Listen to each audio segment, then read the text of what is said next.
Tome seus assentos, permaneça com a sua Bíblia aberta. Bruno, me dê um pouquinho de retorno, por favor. Como disse na minha voz anterior, quero falar sobre 7 passos desse homem de Deus. E eu quero me deter apenas em 3 passos. O nome dele é Elias. Queridos e amados ouvintes da palavra de Deus, afirmarmos que hoje vivemos uma crise aguda, endêmica, já não produz impacto em mais ninguém. Mas pensar que há 2.700 anos Elias vivia uma crise pior do que essa, nos leva a refletir e a tirar algumas lições desse texto. Depois da morte de Salomão, no ano 931, o período monárquico, que tinha 120 anos, 40 anos sobre o rei Saul, 40 anos sobre Davi, 40 anos sobre Salomão. Esse reino agora é o que? Dividido. 10 das 12 tribos de Israel resolve seguir o sistemático Jeroboão I, formando o que assim chamamos de Reino do Norte ou Reino de Israel. Esse reino durou 209 anos e teve 19 reis, dos quais nenhum deles foram piedosos a Deus. Todos eram maus, ímpios perante Deus.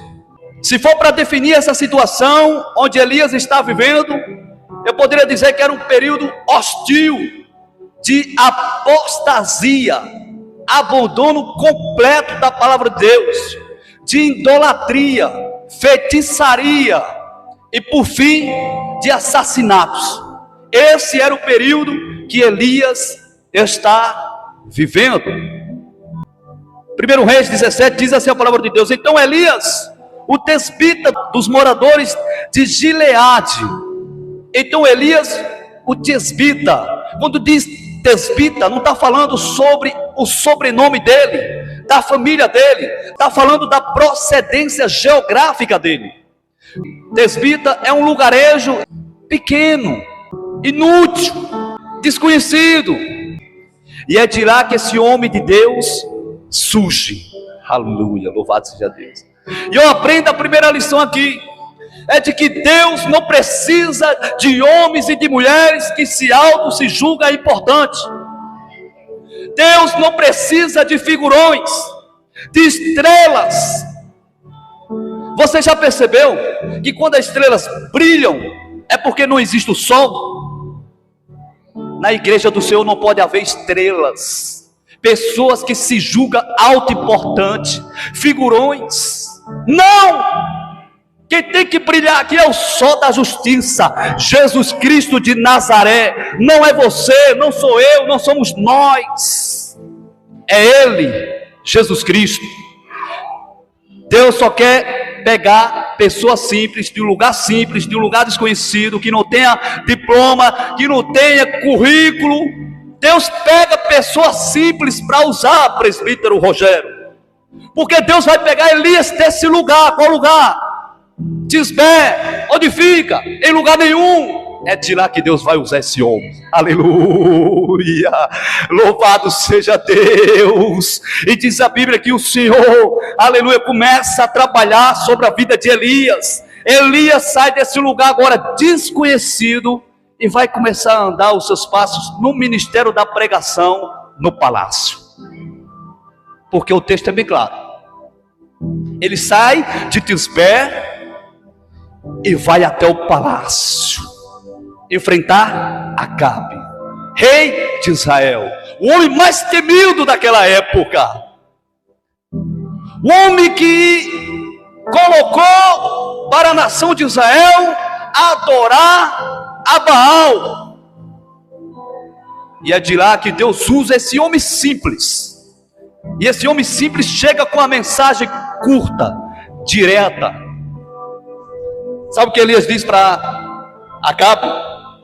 Elias não tem medo de Acabe, porque Elias sabe que quem está sobre a responsabilidade dele é Deus. Elias sabe que quem cuida dele é Deus. Crente covarde, diz a Bíblia que Deus não tem negócio. Se coloque no lugar de Elias, irmão Natiele. Acabe, apenas um boneco usado pela mulher mais violenta e agressiva, Jezabel.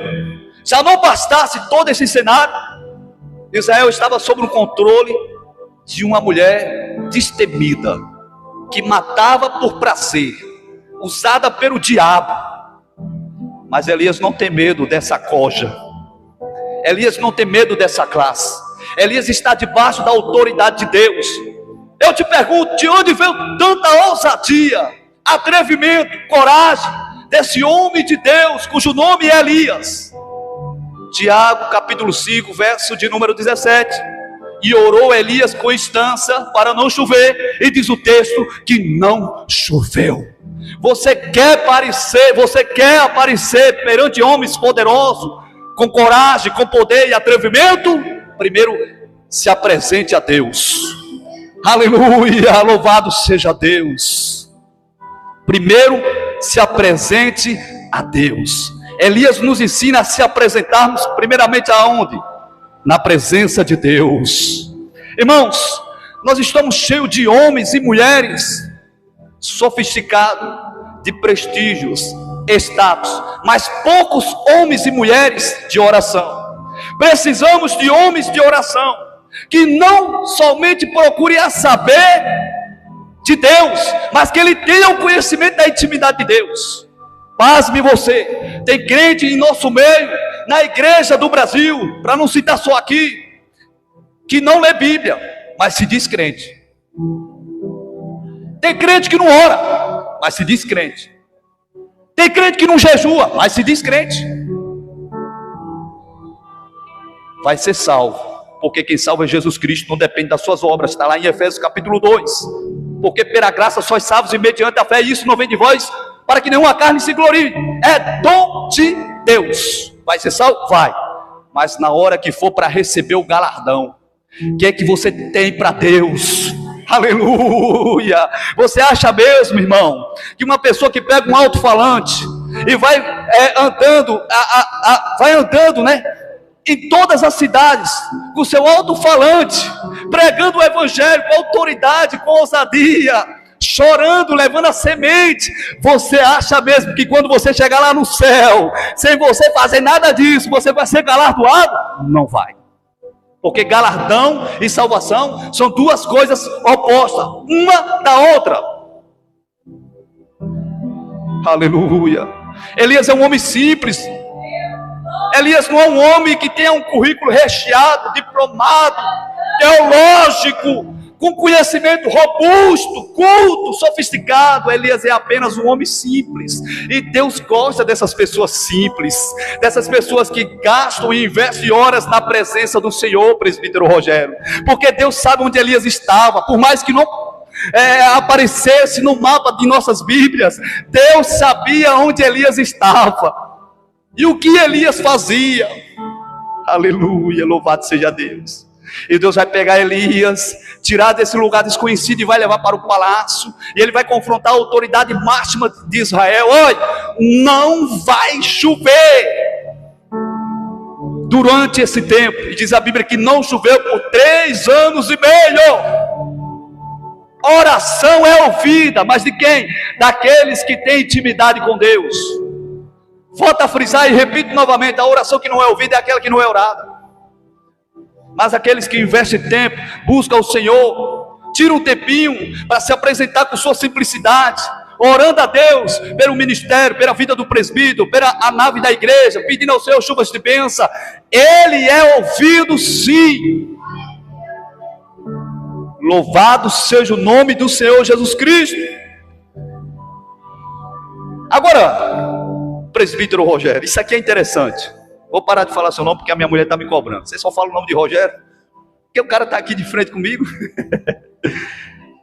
Se estivesse atrás eu virava assim, mas não tem ninguém na minha guarda. Bom, isso aqui é interessante, irmãos, Porque Elias está diante da autoridade máxima do palácio, pregando a palavra de Deus com autoridade.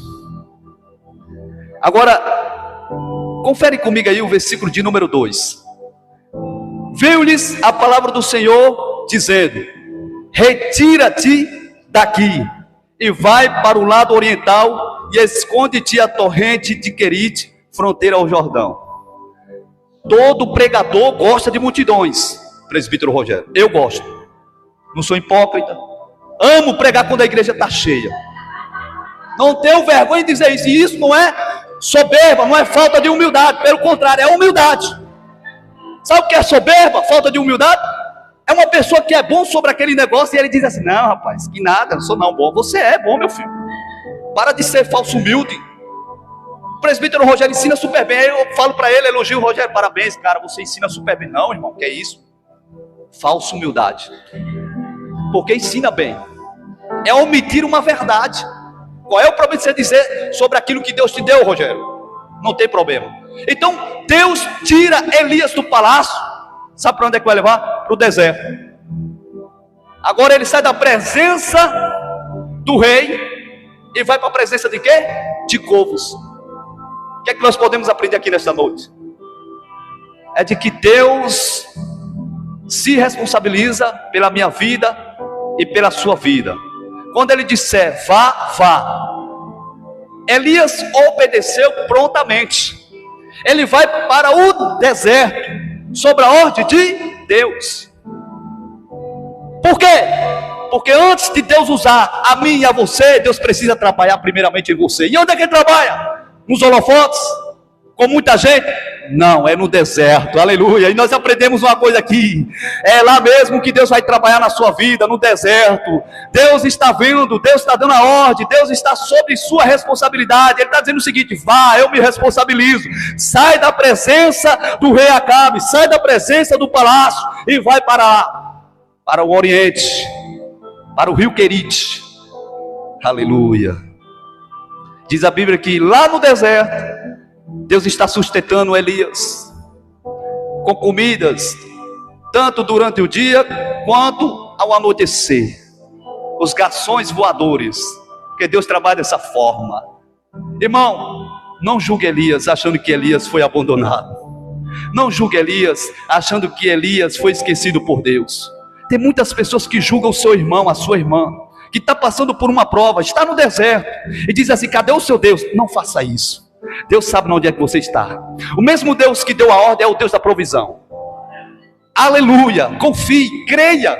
Faça igual a Elias: eu estou na dispensação de Cristo. Então ele vai, ele obedece a Deus, e ele está sendo sustentado por Deus através dos urubus daquela época, dos corvos. Não faltava pão lá no deserto, não faltava água até então. Porque é muito bom você estar sobre a ordem de Deus e nada faltar. E quando faltar? Porque a Bíblia vai nos informar, presbítero Rogério, de que Elias vai para o Querite, mas lá vai faltar água. E eu acho isso incrível. Porque é bom ou não é? Estou sobre a ordem de Deus, não está me faltando nada, está tudo bem, tranquilo. A minha conta vai bem, meu casamento está bem, minha família está bem, não tem enfermidade, está tudo bem. Mas quando faltar água, quando faltar o dinheiro na conta, quando o seu casamento, aleluia, estiver sendo bombardeado, é aí que você vai estar seguro em Deus, aleluia. É aí que você vai dizer: não, Deus me chamou para esse negócio. Ele se responsabiliza, Ele cuida, Ele está no controle. Ele deu a ordem para eu ir para o deserto, então eu vou para o deserto. O deserto, já diria o meu professor Hernando Dias Lopes, é a escola superior do Espírito Santo. É lá que Deus vai lapidar, vai transformar, vai moê-lo. É lá onde Deus vai deixar o vaso limpo. No deserto nós não somos soberbos, no deserto nós se humilhamos. É assim ou não é? Porque, pense um pouco, irmão, quando a pessoa perde o seu emprego, ela procura buscar mais a Deus. Por quê? Porque quando a pessoa está em uma crise infernal sobre o seu casamento, ela procura mais ainda de Deus. Por quê? Quando ela está no deserto, ela se aproxima mais ainda de Deus. Oséias foi conhecido no deserto. Está lá escrito na sua palavra, Oséias capítulo 13, verso 8. Eu te conheci no deserto. Tem pessoas aqui que estão vivendo um deserto, está atravessando um deserto. Talvez a água chegou a faltar, o pão, alimento. Tem pessoas que estão atravessando uma crise conjugal. Tem pessoas que estão vivendo um momento de solidão, como Elias viveu aqui um momento de solidão. Ele está sozinho na caverna, ele só tem a presença do corvo. Ele vê o seu irmão casando, sendo feliz. Ele vê o seu irmão na igreja, bem vestido. Ele vê o seu irmão, aleluia, tendo o seu trabalho. Ele vê o seu irmão acontecendo as coisas. E ele fica olhando, por que não acontece comigo isso? Por quê? Porque calma, Elias. Aleluia, Deus está no controle, meu irmão. Olha, preste bem atenção. Deus sabia onde Elias estava. Deus sabe onde é que você está. Você pode estar escondido no pior lugar daqui do mesmo barreto. Deus sabe onde é que você está, Rogério. Aleluia.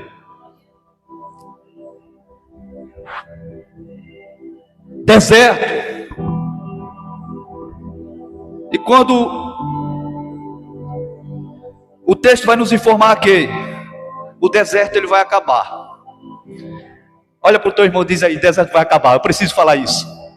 Vai acabar, vai acabar. Repita novamente, o deserto vai acabar. Porque senão não acaba, né? Fale com autoridade, meu irmão, com segurança, cheio da graça. Pregue sobre essa situação e diga, ei, a esperança ainda vive aqui nesse deserto. A esperança ainda está aqui na escassez. Eu creio em Deus. Aleluia. O deserto vai acabar. Agora, diz a Bíblia que o Senhor aparece a Elias. Existe um tempo oportuno, irmão Messias. Irmão Messias, tomara que ele esteja nos assistindo aí. Irmão Nilson, para Deus trabalhar na sua vida. Existe um tempo oportuno, irmão Natiele, para Deus trabalhar sobre essa igreja. Como Ele já está trabalhando. Mas algo de bom ainda vai acontecer aqui. Muitos verão. As mesmas pessoas que achavam que a fonte ia secar, que a igreja ia fechar, eles estão nos assistindo daí, glorificando a Deus por essa palavra, porque Deus trabalha dessa forma. Ele confunde os sábios e dá entendimento aos loucos. É dessa forma que Deus trabalha. A torrente secou e diz o texto que Deus aparece a Elias, agora vá para uma viúva, porque lá ela vai cuidar de você. Pasme. Sarepta significa fornalha, ou seja, Deus aumentou o fogo. Mas o fogo de Deus não vem para te consumir. O fogo de Deus não vem para te destruir, irmão Lívia. O fogo de Deus vem para te moldar, para arrancar todas as impurezas. Porque Deus está preparando Elias para uma batalha extraordinária. Ele vai enfrentar os profetas de Baal no Monte Carmelo, que é uma mensagem para uma outra vez. Mas é isso que Deus está fazendo. Eu vou preparar esse camarada, aleluia. E diz a Bíblia que ele sai do deserto, vai para Sarepta, que significa fornalha. Ou seja, Deus aumentou o fogo. É interessante, né? Se lá no Querite a torrente secou, a água faltou, Elias agora vai ser conduzido a ser cuidado por uma viúva que está à beira da morte, não tem nem o que comer. Esse Deus é maravilhoso, né, irmão? Eu acho que na cabeça de Elias, não, o deserto cessou, o meu Senhor me apareceu, aleluia, louvado seja Deus. Agora é hora de desfrutar, é hora de estar bem. Por quê? Porque Deus colocou um ponto final nesse deserto. E de repente, quando você está lendo as escrituras sagradas, diz o texto que Deus leva Elias para Sarepta, que significa fornalha. Lá tem uma viúva à beira da morte, pobre, não tem o que comer. Aliás, tem, porque crente tem sempre alguma coisa, por mais que seja pouco. Eu não aceito, irmão, um crente que chega aqui vazio, que diz assim, não, eu estou passando por isso e eu não tenho nada. Você tem. A viúva tinha um pouquinho de farinha. Aquela viúva conheceu o Deus, o Todo-Poderoso, o que trabalhou sobre a vida de Elias na cozinha, presbítero Rogério. Ele pede água, depois ele pede comida, E ela diz: eu só tenho um pouquinho de farinha, traz. Sabe por quê? Eu aprendo uma lição fundamental aqui. Primeiro vem o serviço, para depois vir o milagre. Bendito seja o teu nome. Por mais que você não tenha nada, que eu sei que você tem, ofereça a Deus. Dê ao Senhor. Você já viu como é que o mundo prega? Deus não precisa de nada. Eu creio que Deus não precisa de nada. Mas entenda uma coisa: para você receber um milagre, você precisa renunciar a alguma coisa. Por mais que fosse um pouquinho de farinha, era aquilo que sustentava a viúva. Mas ela não conhecia ainda o provedor, o Deus de Israel, que estava trabalhando sobre a vida de Elias. Ela precisava conhecer. E para isso acontecer, para esse evangelismo dar certo, eu entendo dessa forma, o profeta pede a ela um bocado de farinha. O que ela tinha? O que você tem para oferecer a Deus hoje? Tem alguma coisa? Sim ou não? Tem. Reflita um pouco. Porque essa viúva, tudo que ela tem, ela dá ao profeta. É um serviço. Milagre precede a serviço. Muitas pessoas não receberam ainda milagres da parte do Senhor, porque elas não oferecem nada. Não tem nada para oferecer a Deus, por isso que não recebeu. A viúva tinha um bocado e ela disse: é do Senhor, vou alimentar o profeta, vou cuidar do profeta. E aí o profeta dá uma profecia a ela: tão certo como vive o Senhor, que o pouquinho de farinha vai se multiplicar, não vai faltar nada na sua mesa. No versículo 17 diz a Bíblia que o filho dela morre. Se fosse você, você ia dizer: é falso profeta. Pregou dizendo que eu ia ter um filho, não aconteceu nesse ano. Falso profeta.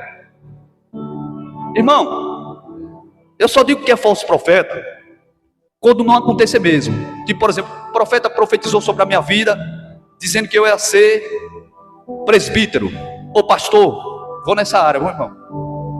Vou nessa área, que eu gosto dessa área. Não aconteceu, eu morri, falso profeta. Eu morri, falso profeta. Não aconteceu, eu morri. Não, é falso profeta, meu irmão. Porque nós temos base bíblica para examinar o que? A profecia. Se ela se cumprir, é Deus. Se não, foi o homem que falou. Agora, se você não morreu ainda e ainda tem esperança disso acontecer, calma. Calma, calma. Ué, ele já passou 10 anos, calma. 11 anos, calma. Ei, calma. 20 anos, 30 anos, calma. Se Deus está sobre esse negócio, vai acontecer, irmão Helenildes. Se Deus falou, Ele vai cumprir, porque a Bíblia diz que Ele vela em cumprir em sua palavra. Aleluia. Isso é incrível, né, irmão? O cara profetizou que não ia faltar nada. No versículo 17 diz a Bíblia que o filho dela morre. Pode não ter faltado a comida, mas faltou algo muito mais importante que o alimento. Foi o filho dela. Morreu, adoeceu, diz a Bíblia. Só que o mesmo profeta que entregou a profecia será o mesmo profeta que vai vir naquele dia e dizer: vai dar certo, vai apresentar a Deus a sua causa, vai orar por ela e vai dizer: vai dar certo. Aleluia. Porque a Bíblia diz que Elias, assim que ela se apresentou, que mal fiz eu, você veio para mostrar a minha iniquidade? O texto é bem claro. Ele pega o filho, leva para o quarto, porque é lá no quarto, lugar de intimidade com Deus, onde você vai receber o seu milagre. Aleluia. É no quarto de quê? De oração. Quarto significa o quê? Intimidade. No seu secreto. Elias pega o filho e leva para o quarto e começa a orar. E a Bíblia diz que a alma voltou para o filho e o profeta a levou para sua mãe e entregou em seus braços. Eu quero te dizer aqui nesta noite: Deus vai te entregar o seu milagre em seus braços. Creia em nome de Jesus Cristo, o seu milagre vai ser entregue em seus braços. Elias levou para o quarto, diz a Bíblia que ele retorna com o filho vivo, e ele faz o quê? Entrega nos braços da viúva. Tem milagre de Deus para você nesta noite, em nome de Jesus Cristo. Tem milagre de Deus para você nesta noite. Não pare, não recue. Ei, ainda dá tempo de você voltar atrás, de orar, de buscar ao Senhor e dizer: Senhor, aquela promessa lá, faz tanto tempo que eu nem lembro, mas eu não lembro mais, mas traz de volta, meu Deus, renova minhas forças, eu quero, eu confio, eu creio. Aleluia, isso é bonito demais, irmão. Aí, a viúva de Sarepta, com o seu milagre em seus braços, olha para o profeta e diz: verdadeiramente a palavra de Deus está em sua boca. Crente vive com a verdade de Deus na boca. Crente que é de Deus não desrespeita a sua esposa, porque ele tem a palavra de Deus em sua boca. Crente de Deus não amaldiçoa o seu próximo. Crente de Deus, ele tem a palavra de Deus, a verdade de Cristo em seus lábios. Crente de Deus cuida bem de sua esposa. Crente de Deus cuida bem de seus filhos. Crente de Deus dá bom testemunho lá fora. Crente de Deus tem essa verdade de Deus sobre os seus lábios. Verdadeiramente, meu irmão, pense no testemunho poderoso. Pense no testemunho poderoso, Nadia. Verdadeiramente, agora sei que a verdade de Deus está em seus lábios. Essa verdade que essa mulher viúva de Sarepta disse para o profeta Elias, está em seus lábios, está em meus lábios, está em nossos lábios. Qual é a verdade que está em sua boca? Se essa verdade é de Deus, profetize sobre este lugar. Em nome de Jesus Cristo, fale, pregue, traga esperança, por mais que não exista esperança. Irmãos, Deus é poderoso para restaurar o casamento. Se o amor acabar, a Bíblia diz o quê, pastor Edilano? Que Deus traz à existência, e eu já vou finalizar, aquilo que não existe. Ah, o amor acabou, acabou. Traga isso. Ah, meu irmão, o amor acabou, foi? Deus diz em sua palavra que ele traz à existência aquilo que não existe. A esperança cessou. Para Jó cessou, mas Deus trouxe a esperança novamente. É o fim. Não é o fim, é apenas o começo. Eu acho incrível isso aí, pastor Edinando. E eu finalizo a mensagem, porque eu já disse uma, duas, e eu não vou falar a terceira mais não. Parece que é vício de linguagem isso. Fique de pé em nome de Jesus.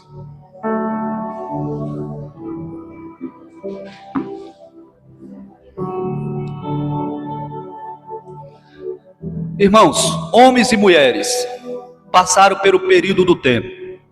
Você não é diferente. Eu não sou diferente. Eu testemunhei nas redes sociais aquilo que eu presenciei sobre a minha pastora. Eu vi ela chorando, mas hoje eu vejo ela alegre. Eu aprendi que a formação de um pastor, ele não vem de conhecimento teológico. Vem da sua experiência no dia a dia. Daquilo que você passa e atravessa. O que nossa pastora atravessou, isso aqui é para a glória de Deus e não para o orgulho dela, porque ela não tem isso. Foi algo que estava sobre o que? O tempo de Deus. Ela resolveu esperar em Deus de uma tal maneira que um dos inimigos mais duros de ser batido é a mocidade. E principalmente nos dias de hoje, onde as meninas se perdem rápido e se frustram, tem traumas psicológicos. Por quê? Porque se perde rápido.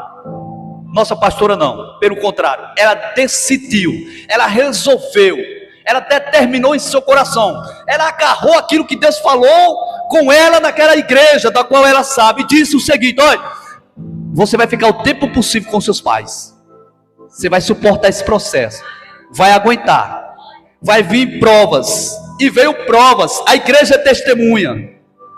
Ela atravessou esse momento de muita dificuldade, mas ela venceu para a glória de Deus. Quando muitos pensavam que era o opróbrio, a vergonha, o fim de nossa pastora, hoje você vê o resultado.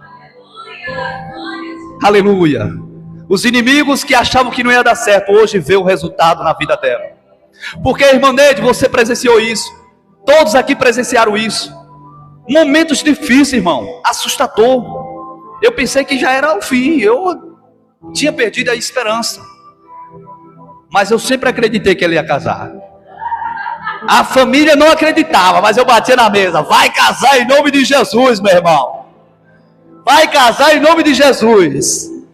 Quando se levantava alguém com a palavra negativa dizendo, não vai, tem mais de 30 anos, vai, em nome de Jesus, vai casar. Porque quem prometeu a ela não foi o homem, foi Deus. Deus está sobre esse negócio. Ela perdeu seu pai. Perdeu não, ela devolveu. Só perde um pai quando o pai não é evangélico. Mas quando o pai é evangélico, a pessoa devolve para Cristo. Um dos momentos mais assustador. Eu vi aquela família e eu me olhava assim de, meu Deus, não vai passar não isso. O deserto acaba e a pessoa é levada para um lugar mais duro ainda, mais de situação pior. O casamento não veio a perda do pai. De que é isso? Mas Deus estava trabalhando, transformando, lapidando, dando experiência a ela. E hoje ela é pastora, como sempre foi, e nos alimenta através da palavra de Deus. E você, 8 dias depois do pai perder ainda tem um filho, irmão. Só por aí, irmão, porque eu fico encantado, porque eu testemunhei isso na vida dela. Eu fico feliz, né? E eu entendi que a formação de pastor não vem. Você já viu que tem muitas pessoas se formando em teologia e querendo ser pastor? Eu vou me formar em teologia, irmão, em nome de Jesus. Mas não é para ser pastor não, porque eu sei que pastor é formado através do quê? Quando a pessoa é esmiuçada, né? Do forno, né? É assim que Deus faz. E foi assim que Deus deu força a ela para seguir em frente. Deus abençoe a vida da nossa pastora, da igreja do Senhor, em nome de Jesus Cristo.